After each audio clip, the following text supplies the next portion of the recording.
from ISIS.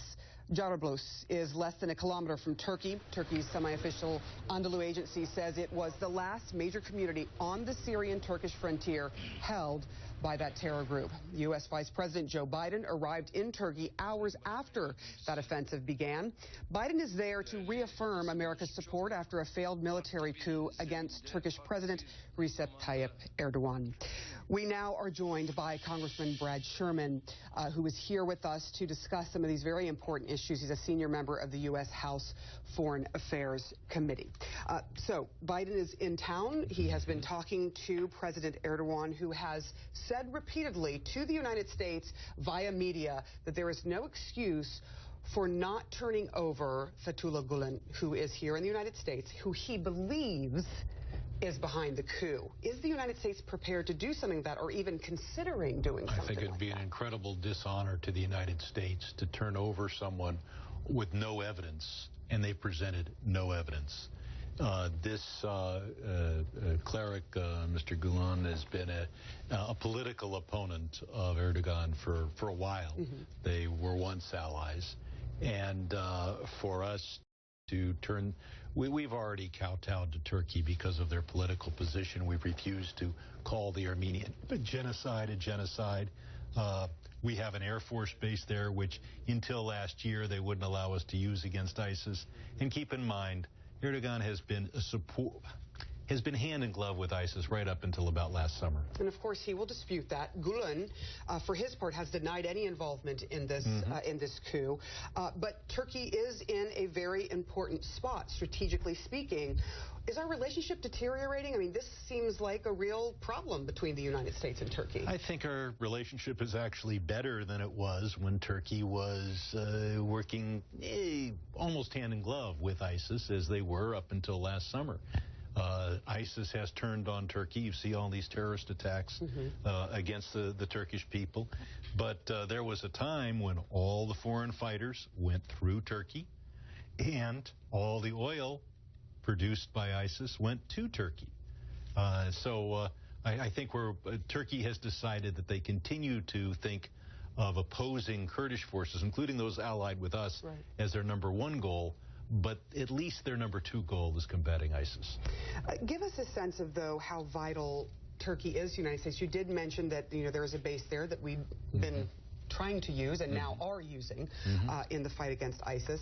How vital is Turkey to the United States, considering that there are a lot of unstable countries in that region? Well, not near as vital as we are to Turkey. I mean, Turkey is in a very dangerous neighborhood. And relies upon the United States. Now that ISIS has trained their terrorists on Turkey, Turkey needs our support to try to push ISIS off their borders, and it looks like that effort has been successful as far as the immediate border area. I want to move on to Iran. We saw some pictures from the Navy of what happened in Iran today. And, as the relationship there has, at least they're speaking, right? The United States and Iran they're having conversations. They have come up with a nuclear deal, an agreement. But then you see pictures like this, where the Navy says that 4 Iranian Revolutionary Guard Corps vessels conducted what they called high-speed intercept of one of the naval vessels from the United States. And when you see something like this, is this being done for what reason? Is this being done because of the differences in opinion about the United States inside of Iran?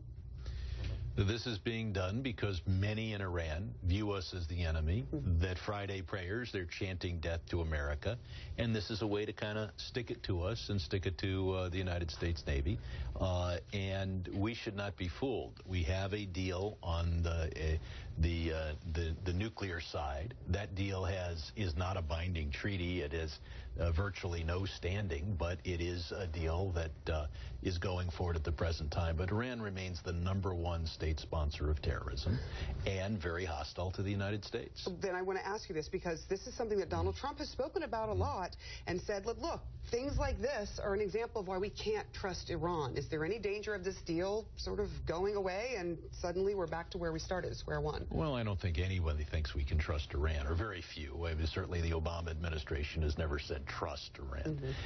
As to the deal, keep in mind that the nuclear restrictions are temporary. The sanctions relief is permanent. One would expect that a subsequent administration will be demanding that if the sanctions relief is going to continue, the nuclear restrictions.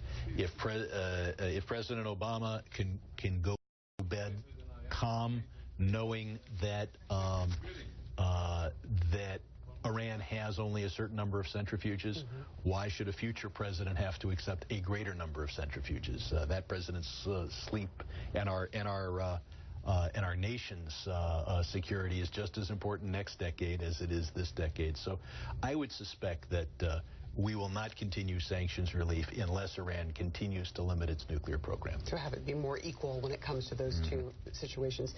Congressman Sherman, you have a lot of good points, a lot of insight, and we appreciate you coming on this show. Thank you very much.